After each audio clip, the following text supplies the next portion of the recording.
입니다.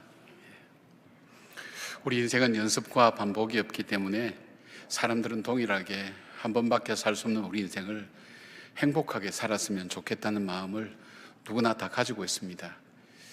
그렇게 해서 어떻게 하면 우리가 행복하게 살까 하는 여러 가지 연구가 많이 진행이 되어 왔고 진행되고 있는데, 그 중에서도 하버드 대학의 알리버 교수가 1938년도 시작하고 30년 뒤인 1967년도에 조지 베일런트 박사가 이어받은 종단 연구가 있습니다. 이 종단 연구라는 것은 오랜 기간을 가지고 연구하는 것을 말합니다.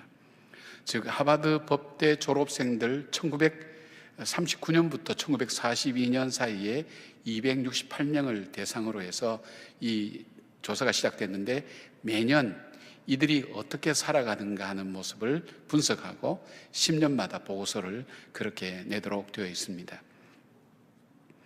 행복한 인생을 사는 사람은 어떤 사람일까? 이 사람들을 조사를 해봤더니 우리가 흔히 이야기할 수 있는 행복한 인생이 살아가는데 필요한 요소들이 한 7가지 이렇게 나오는데, 그 중에서도 우리에게 눈을 뜨게 만드는 하나의 요소가 있었습니다. 그것이 뭐냐면, 우리가 생각하는 건 좀 다르게 인생을 행복하게 사는 것 중에 중요한 것 중에 하나가 어려움에 대처하는 자세라는 항목이 있었습니다. 쉽게 말씀드리면 고통에 대해서 반응하는 성숙한 태도가 중요한 요소라는 겁니다.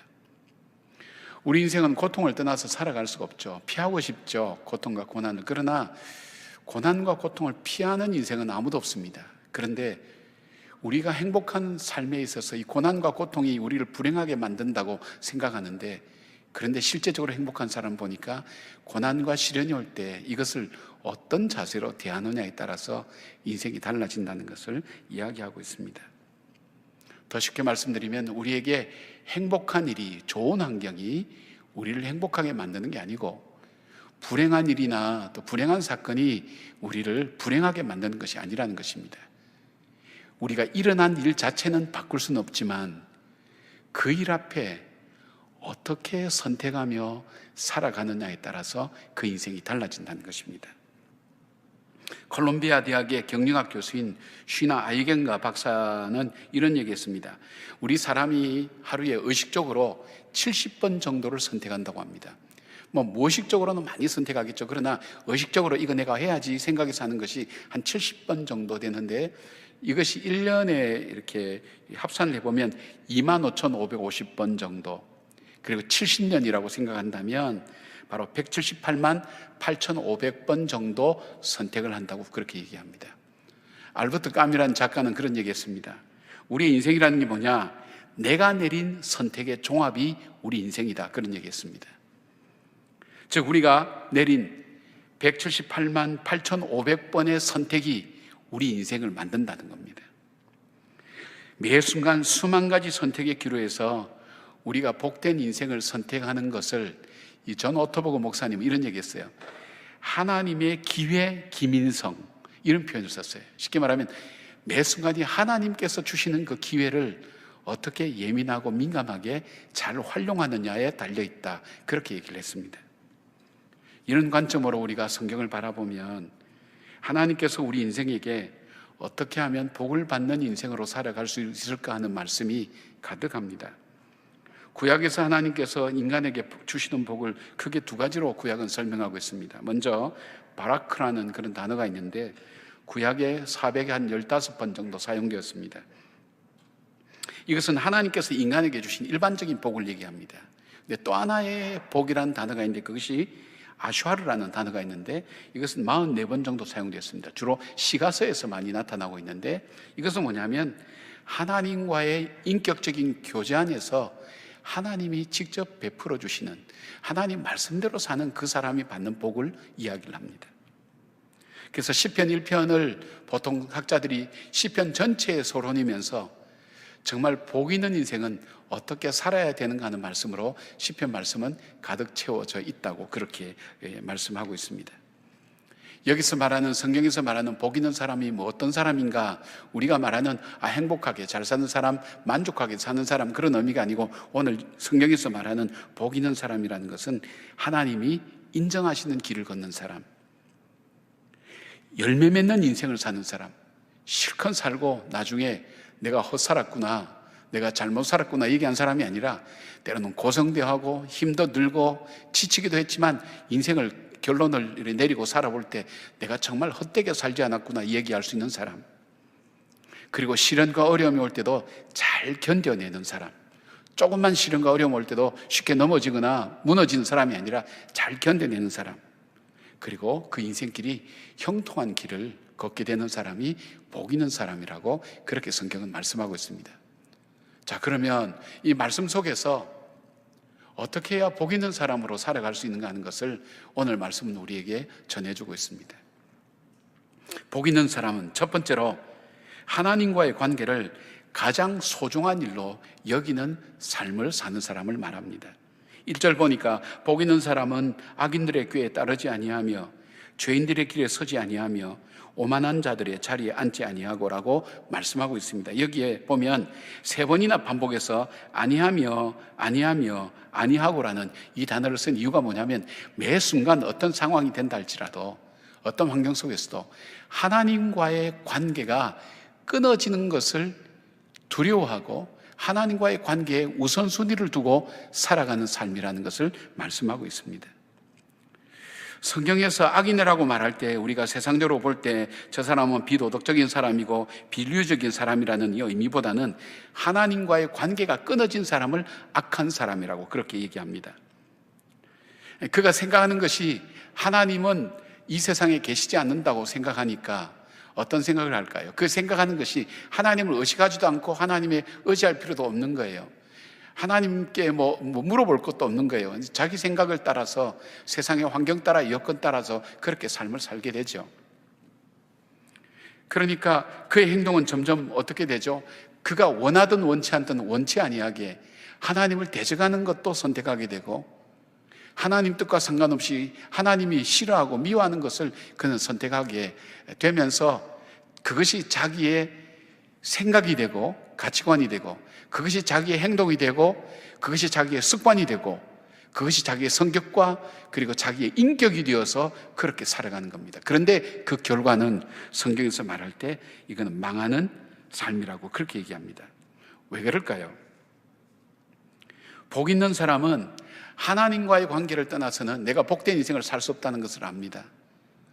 하나님과의 관계를 떠나서 복된 인생이 살 수 없다는 것은 복의 근원이 하나님이시고 나의 생사와 복을 주관하신 분이 하나님이시기 때문에 그 하나님과의 관계를 떠나서는 내가 결코 복된 인생을 살 수 없다고 생각하기 때문에 하나님과의 관계가 그의 삶에는 최우선순위가 되는 것입니다. 바울은 우리가 하나님과의 관계가 끊어질 때 내가 내 인생을 내가 선택하고 내가 결정하고 내가 마음대로 살아간다고 그렇게 생각하기 쉬운데 바울은 그렇게 얘기하지 않았습니다. 에베소서 2장 1절부터 3절에 이렇게 말씀합니다.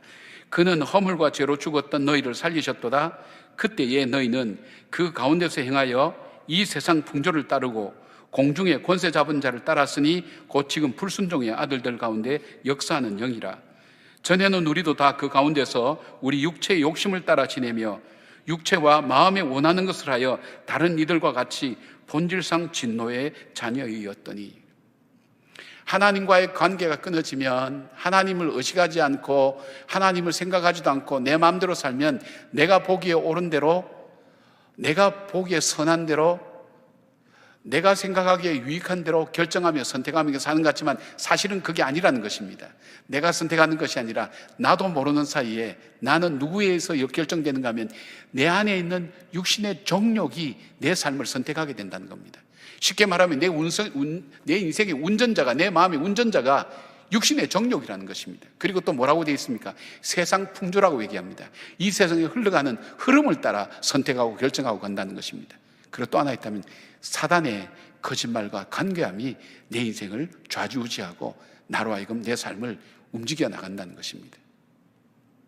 그러니까 쉽게 말씀드리면 내가 내 인생을 하나님 없이 살아간 인생은 내 마음대로, 내가 보기에 좋은 대로, 내가 유익한 대로 내 인생을 내가 결정하고 내가 하나님처럼 내 인생을 내 인생의 주인이 돼서 살아간다고 생각하지만 사실은 자기 삶의 주인은 자기가 아니라 세상 풍조와 육신의 정욕과 사단이 내 인생을 이끌어가는데 그 셋 다 공통점은 우리를 멸망의 길로 인도한다는 것입니다. 그것이 자기 마음이 되고 생각이 되고 자기 인생의 방향이 되고 자기 삶의 자리가 되는 사람은 하나님 없이 잘 살아가는 것 같지만 결국은 멸망을 선택하게 됩니다. 선택하는 것마다 멸망하는 것을 보게 됩니다. 하나님과 함께하지 못하는 인생은 하나님으로부터 복된 것을 공급받지 못하여서 그 마음이 공허해집니다. 인생의 의미를 찾지 못합니다. 삶의 목표를 찾지 못하고 삶의 기준을 정하지 못합니다. 자기가 주인이 되어서 기준이 되고 자기가 원하는 것이 선이 되고 자기가 가는 길이 바른 길이라고 착각하면서 살아가게 됩니다. 이것을 오늘 이 성경에서는 헛된 길이요 겨와 같이 바람이 불면 없어지는 인생이라고. 시골에 농사 짓고 나면 타작하고 나면 겨가 산더미처럼 이렇게 안 쌓입니까? 대단히 많은 것 같지만 바람이 한번 휙 불면 한꺼번에 날아가는 것처럼 많은 걸 이루어 놓는 것처럼 보여도 한순간에 사라지는 것이 겨와 같은 악한 인생이 된다는 것과 결국은 심판받을 수밖에 없는 길로 인생이 가게 된다는 것입니다. 다윗은 하나님을 알았습니다. 하나님 믿었습니다. 하나님을 잘 섬겼습니다. 그러나 다윗에게 잠깐 하나님과의 관계가 우선순위가 되지 못할 때가 있었습니다. 그때 그는 어떨 때냐? 그는 잠에서 자고 일어나서 멀리 보니까 우리아의 아내 바세바라는 여자가 모욕하고 있습니다. 아름답게 보였습니다. 그 하나님과의 관계가 우선이 되어 있다면 그 생각하지 않겠죠. 그러나 바로 그 여인이 아름답다고 느끼는 순간 그 마음속에 하나님과의 관계가 약간 떨어졌을 때 그 마음속에 그를 지배했던 것은 그 마음의 정욕이었습니다. 자, 그 정욕이 지배하고 사단이 지배했던 그의 선택을 한번 보십시오. 그가 선택했던 것이 뭡니까? 자기의 충실한 장군 우리아의 장군을 전쟁에서 고의적으로 죽게 만듭니다. 그리고 그 여자를 데리고 와서 자기의 아내로 삼아서 살아가는 것이 이 다윗의 선택이 되는 거예요. 그게 선택이 된 겁니다.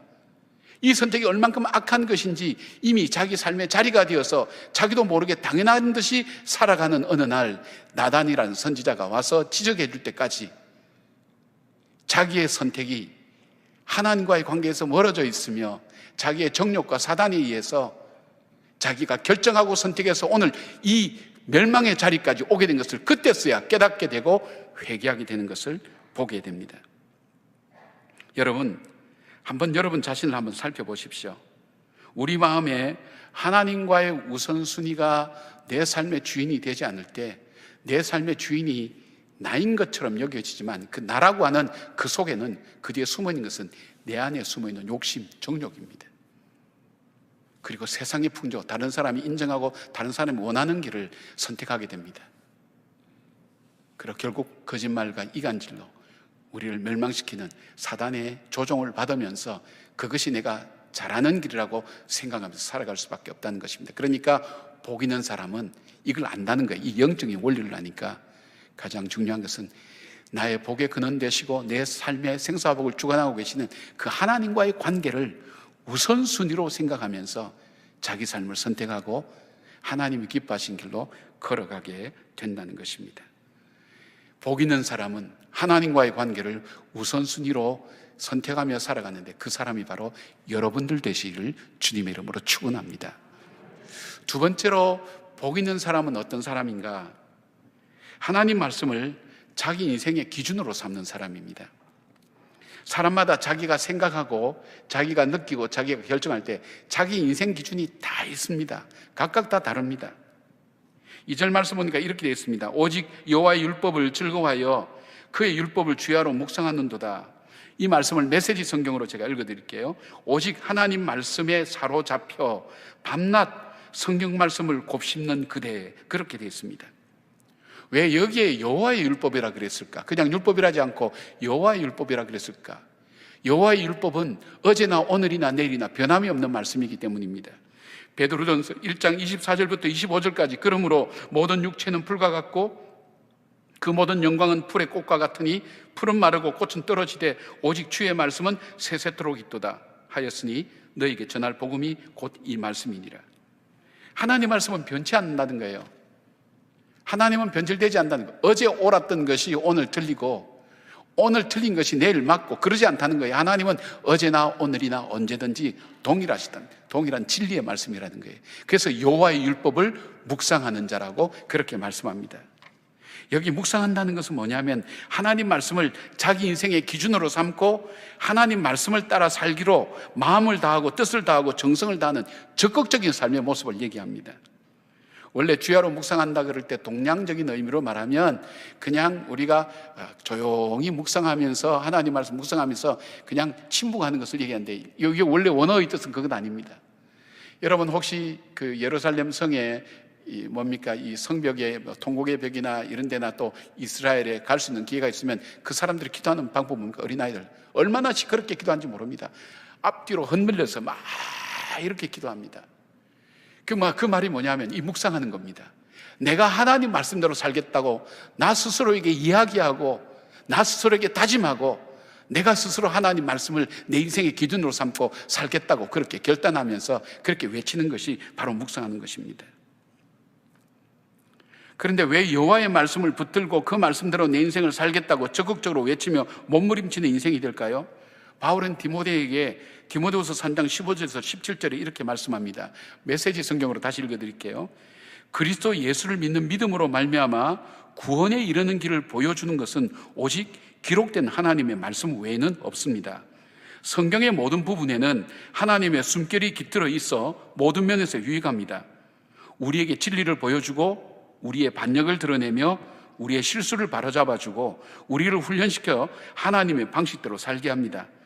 우리는 말씀을 통해 온전해지며 하나님께서 우리를 위해 마련하신 일을 이루어가게 됩니다. 이 말씀 속에 뭐가 있다 그랬어요? 말씀 속에 지혜가 있고 말씀 속에 능력이 있고 말씀 속에 생명이 있고 말씀 속에 분별이 있고 말씀 속에 소망이 있기 때문에 이 말씀을 붙들고 그대로 살려고 할 때에 우리의 삶 자체가 저절로 복된 삶을 선택하게 되어 있다는 것입니다.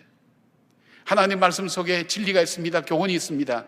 하나님 말씀 속에 우리가 어디가 틀렸는지를 가르쳐주는 하나님의 책망이 있습니다. 하나님 말씀 속에 우리가 어떻게 해야 바로 그 길을 갈 수 있는지 가르쳐주는 그 말씀이 하나님 말씀 속에 있습니다. 하나님 말씀 속에 우리가 붙잡아야 될 것과 놓아야 될 것과 품어야 될 것과 버려야 될 것과 사랑해야 될 것과 미워야 될 것을 하나님께서 그 말씀 속에 이 기준으로 우리에게 알려주셨기 때문에 우리 인생으로 하여금 바른 선택을 하고 복된 선택을 할 수 있도록 우리에게 지혜와 능력을 주는 것이 바로 이 하나님 말씀이기 때문에 이 말씀을 자기 인생의 기준으로 삼고 사는 사람은 지혜로운 선택이 되는 것이요 능력의 선택이 되는 것이요 분별력 있는 선택이 된다는 것입니다.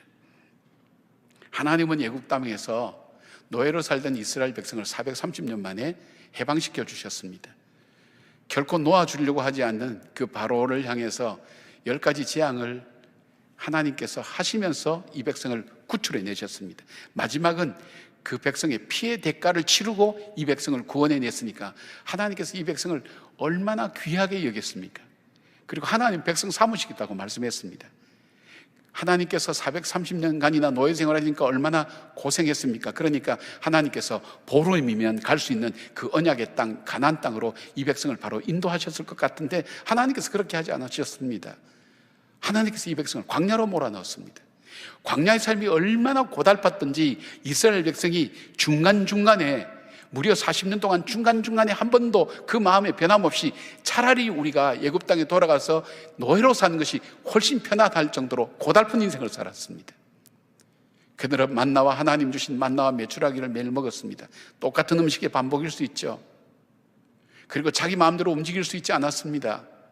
내가 가야 될 때 가고 싶을 때 가고 가지 말아야 될 때 안 가고 그게 아니라 성막에 구름이 뜨면 가야 되고 성막에 구름이 안 뜨면 못 가는 겁니다. 내가 꼭 가야 되는데 구름이 안 뜨면 못 가는 겁니다.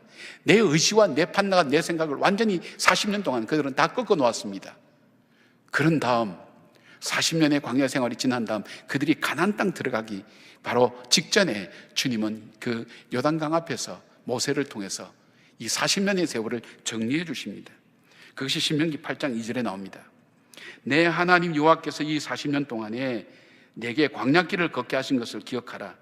이는 너를 낮추시며 너를 시험하사 내 마음이 어떠한지 그 명령을 지키는지 지키지 않는지 알려 하심이라. 3절 후반부에 사람이 떡으로만 사는 것이 아니려 여호와의 입에서 나오는 모든 말씀으로 사는 줄 내가 알게 하려 하심이니라. 이 백성들은 노예로 살면서 눈에 보이는 것, 또 손에 잡히는 것, 이 모든 것이 우리 인생을 좌우한다고 생각하는 그 가치관을 가지고 살아왔어요. 노예 근성을 가지고 살아왔어요. 노예 근성을 가지고 이 땅의 것을 가지고 살아가는 사람은 하나님의 백성으로 사명을 감당할 수 있는 사람이 못 됩니다. 그러니까 하나님의 백성이 되고 하나님께서 주시는 복을 누리고 하나님이 기뻐하신 일을 할 수 있는 그 사람이 되기 위해서 하나님께서 무려 40년간 단 한 가지 한 과목을 가지고 광야를 통해서 훈련을 시킨 거예요. 그만큼 중요한 거예요. 무엇이요? 하나님의 말씀이. 여러분이 인생을 살아가면서 시련과 고난이 얼마나 여러분 삶 속에 많았습니까? 그러나 시련과 고난을 통해서 여러분 혹시 그런 결론을 갖고 있지 않습니까? 이 고난이 내게 유익이라. 그리고 내가 주의 율례를 배웠나이다. 좀 넓은 면에서 얘기하면 내가 이 시련을 통해서 인생을 배웠어, 이 말하고 똑같다는 거예요. 더 직접적으로 말씀드리면 이 시련과 고난을 통해서 내가 어떻게 살아야 복되게 사는지, 이렇게 살아서는 안 되겠구나 하는 것을 내가 이 시련과 고난을 통해서 배웠어, 그렇게 말씀하시는 분이 많죠. 그럼 어떻게 살까? 오늘 주님께서 정말 복 있는 선택을 하고 지혜로운 선택을 하고 능력 있는 선택을 하기 위해서 그들에게 말씀을 따라 말씀이 자기 인생의 기준이 되어서 살 수 있도록 훈련시킨 거예요. 사랑하는 여러분, 그러니까 복 있는 사람은 어떤 사람일까요? 자기가 판단하는 기준이 다 있어요. 여러분 지금 앉아 계시지만 생각 다 각각 따로 하고 있는 것 저도 알고 있습니다. 저도 생각이 다 달라요. 내가 웃을 때 웃고 울 때 울고 하는 것도 다 기준이 있기 때문에 그런 거예요. 그 기준이 다르면 다른 사람 다 웃는데도 자기는 울지도 않아요. 다른 사람 다 웃는데도 웃지도 않아요. 왜냐하면 그 기준이 다르기 때문에 그래요. 이 기준이 복된 것이냐 아니냐, 하나님은 바로 이 기준이 복된 것 되기 위해서 그 속에 지혜가 있고 그 속에 분별력이 있고 그 속에 능력이 있고 힘이 있고 소망이 있는 하나님 말씀이 그들 인생의 기준이 되어서 살아갈 수 있도록 이 백성들을 훈련시켰다는 거예요. 그러니까 여러분, 복 있는 사람은 어떤 사람입니까? 하나님의 말씀을 내 인생의 기준으로 해서 판단하고 선택하며 결정하며 나가는 사람입니다. 사도 바울은 이것이 복되기에 자기 인생이 하나님 말씀이 기준이 되도록 자기의 마음의 정욕이 떠오르고 자기 마음의 경험이, 자기의 지식이 자기를 주장하려고 할 때 그걸 쳐서 복종시켰다 그랬습니다. 왜요? 자기가 생각하기에는 옳은 것 같지만 틀린 것이라는 걸 알기 때문에, 멸망당하는 것을 알기 때문에, 자기는 자기의 열심과 열정이 예수 믿는 사람을 잡아 죽일 수밖에 없었던, 죄를 범할 수 없었던 자기 자신의 한계를 알기 때문입니다. 조그만 지식 가지고 다 하는 것처럼, 조그만 경험 가지고 다 하는 것처럼, 조그만 성공 가지고 모든 인생이 다 성공하는 것처럼, 그것이 아니라 더 겸손하게 하나님 말씀 속에 있는 지혜를 찾아가는 사람, 오늘을 살아가고 고난과 시련을 이길 능력을 얻을 수 있는 사람, 그리고 무엇을 해야 될지 하지 말아야 될지 분별력을 얻을 수 있는 그런 삶이 되기를 원한다면 바로 하나님 말씀을 내 인생의 기준으로 정하여 살아가는 사람, 그 사람이 하나님 앞에서 복 있게 사는 사람이라는 것을 말씀하고 있습니다. 그 사람이 여러분들 되시기를 축원합니다. 세 번째로 복 있는 사람은 어떤 사람입니까? 하나님께서 주시는 복을 사모하는 사람입니다. 오늘 이 시편에는 하나님께서 주시는 복이 어떤 복인가 하는 것을 말씀하고 있습니다. 이렇게 살아가는 사람, 그 사람은 하나님께서 주시는 복인데 그 복이 뭐냐면 먼저 시냇가에 심은 나무처럼 축복해 주신다는 겁니다. 시냇가에 심긴 나무는 주변 환경에 영향을 받지 않습니다. 주변이 가뭄으로 주로 비가 안 와서 타들어가는 바로 그 팔레스타인의 그 지형에 있어서 가장 복된 나무는 물가에 심긴 나무입니다. 그런데 주님께서 이 복 있는 사람을 복 주실 때 어떻게 주시냐면 그 인생을 들어서 바로 복 있는 그 장소로 옮겨 주신다는 거예요. 시냇가로 옮겨 주신다는 거예요. 그럴 때 어떤 일들이 일어납니까? 나무가 맺어야 될 당연한 그 사명을 한다는 거예요. 여러분, 잎이 날 때 잎이 나게 만드시고 꽃이 필 때 꽃이 피게 만드시고 열매가 날 때 열매가 나게 만드셔서 그 나무의 역할을 다 할 수 있도록 하나님께서 그렇게 축복하신다는 거예요. 이걸 보고 시절을 쫓아 과실을 맺는다는 거예요. 여러분, 인생이 내가 잘 살고 풍요로울 때만 인생의 열매가 풍성합니까? 천만의 말씀요. 그렇게 한 사람이 살 때 헛되게 살았다는 사람 적지 않습니다. 내 인생에 고난이 많고 시련이 많고 어려움이 많다고 해서 내 인생은 정말 잘못 살았다고 얘기합니까? 그러나 그 고난과 시련과 어려움이 내 삶의 귀한 열매가 되어서 나의 보석처럼 내 삶을 아름답게 이끌 뿐 아니라 다른 사람에게도 거룩한 영향을 주는 사람이 얼마나 많습니까? 여러분, 요셉의 삶을 보십시오. 요셉의 삶은 고난과 시련의 투성이었습니다. 형제들에게 팔려서 배신당하는 아픔 구덩이에 들어가서 죽을 사경을 헤매다가 다시 팔려서 노예로 팔려가고, 노예로 갔다가 감옥에 다시 들어가고, 그가 은혜를 베풀었지만 그 사람이 잊어버려서 감옥에서 던져진 인생으로 그렇게 살았던 그 고난과 고비마다 그 인생이 다 헛된 것입니까? 아닙니다. 그 삶이 헛되지 않도록 하나님 만들어 주셨습니다.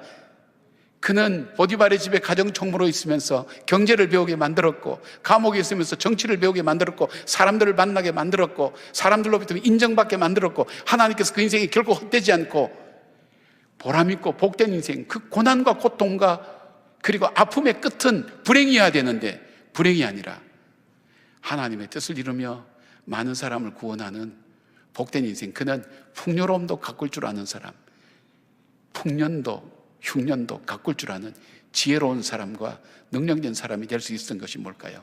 하나님께서 그 인생의 시절을 쫓아 맺어야 될 열매를 맺도록 축복하셨던 사람인 것을 보게 됩니다. 이런 축복을 하나님께서 주신다는 것입니다. 이 축복을 사모하시길 바랍니다. 기도하시길 바랍니다. 여기서 시냇가라고 얘기하는 이 시냇가는 이스라엘 같은 데는 비가 올 때 많이 오면 이 비로 인해서 만들어진 하천이 생깁니다. 이걸 와디라고 얘기합니다. 바로 이것을 얘기하는 것이 아닙니다. 여기서 말하는 시냇가는 어떤 인격적인 사람이 의도와 목적을 가지고 고랑을 파서 물을 흘려보내서 만드는 그런 시냇가를 말합니다. 더 다른 말씀으로 드리면 내 인생이 황무지와 같다고 그렇게 생각할 수 있습니다. 우리 인생에 태어날 때 다 똑같나요? 공평하지 않습니다, 여러분. 인생 출생 자체가 공평하지 않습니다. 살아가는 삶도 공평하다고 저는 생각하지 않습니다. 어떤 사람은 태어나 보니까 인생 자체가 황무지 같은 사람 많습니다. 내가 살아갈 삶이 황무지처럼 어려움과 척박한 땅으로 내 인생이 점철되어 있어서 내 삶은 왜 이럴까 내 팔자에 하는 얘기가 거기서 나오는 겁니다. 그런 인생이라 할지라도 그 황무지에 고랑을 파서 물을 흘려보내고, 그리고 나무가 푸르게 자랄 수 있는 그 축복 받을 수 없는 가운데서도 축복받는 인생으로 만들어 주신다는 겁니다. 시냇가가 바로 그런 시냇가입니다. 여러분 인생이 이 시냇가 심겨 나무가 되기를 주님의 이름으로 축복합니다. 불행이나 운명이나 조건들이 중요하지 않고 그런 것들이 바뀌어서 복이 되는 놀라운 축복의 역사가 시냇가에 심겨온 나무라는 것입니다. 세 번째로 하나님 주신 또 다른 복은 우리 인생길이 다 형통해진다고 말씀합니다. 이 말씀은 한번 드렸을 것입니다. 우리 인생길은 다양하게 나눌 수 있습니다. 넓은 길이 있고 좁은 길이 있고 편안한 길이 있고 거친 길이 있고 지름길이 있고 둘러가는 길이 있습니다. 여러분은 어떤 길이 형통한 길이라고 생각합니까? 넓은 길, 편한 길, 지름길이 형통한 길이라고 생각하기가 쉽죠.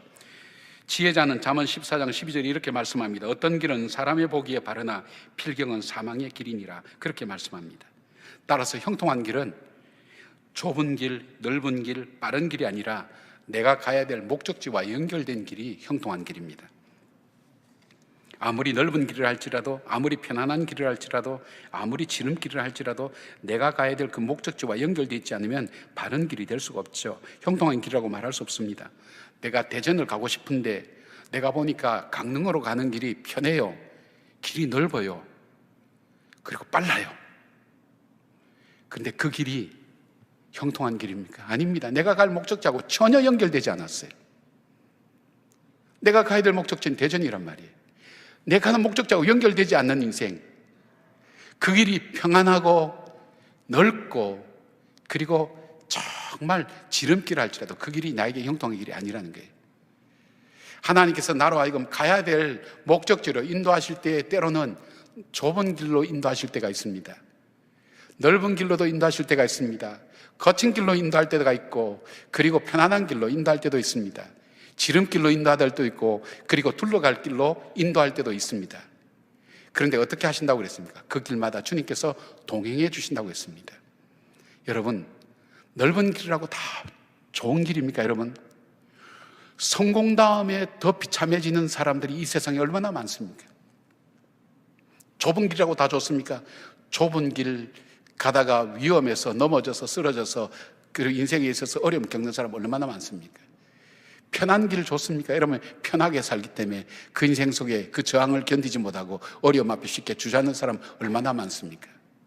지름길이 다 좋습니까? 그러니까 어떤 길입니까? 어떤 길을 가든 형통한 길, 내 목적지와 닿는 길에 하나님께서 동행해 주셔서 넓은 길을 갈 때는 분별력을 주셔서 가야 될 길로 가게 하시고, 좁은 길을 갈 때는 위험하지 않도록 인도해 주시고, 험한 길을 갈 때는 단단한 신발을 준비시켜 주셔서 무사히 가게 하시고, 편한 길을 갈 때는 방심하거나 유혹에 빠지지 않도록 우리를 일깨워 주시고, 지름길을 갈 때는 교만하지 않도록 경계해 주시고, 둘러가는 길을 갈 때에는 끝까지 잘 갈 수 있도록 인내와 소망을 주시는 것입니다.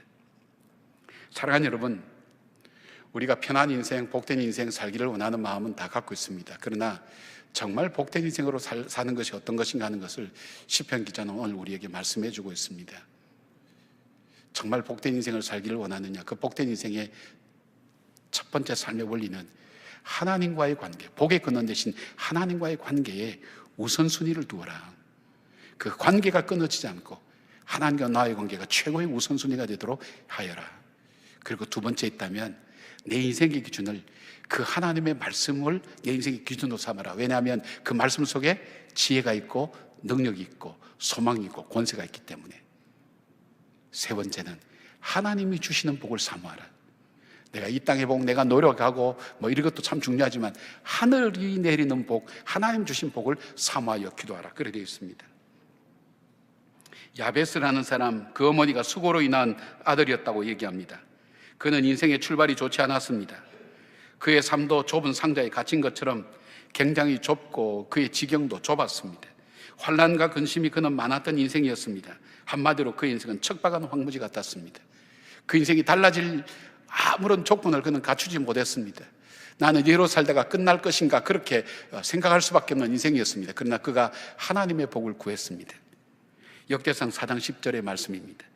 야베스가 이스라엘 하나님께 아뢰어 이르되 주께서 내게 복을 주시려거든 나의 지역을 넓히시고 주의 손으로 나를 도우사 나로 환난을 벗어나 내게 근심이 없게 하옵소서 하였더니 하나님이 그가 구하는 것을 허락하셨더라. 여러분께서 이런 허락된 축복들이 넘치는 복 있는 사람의 삶을 사는 우리 성도들이 되기를 주의 이름으로 축원합니다. 아멘. 기도하겠습니다. 하나님 고맙습니다. 복 있는 사람으로 살 수 있도록 우리 성도들을 축복하여 주셔서 저들의 선택이, 저들의 인생의 기준이, 저들의 하나님 구하는 것이 정말 복 있는 사람의 것을 구할 수 있는 축복의 사람으로 살아가게 하여 주시옵소서. 예수님의 이름으로 기도드립니다. 아멘.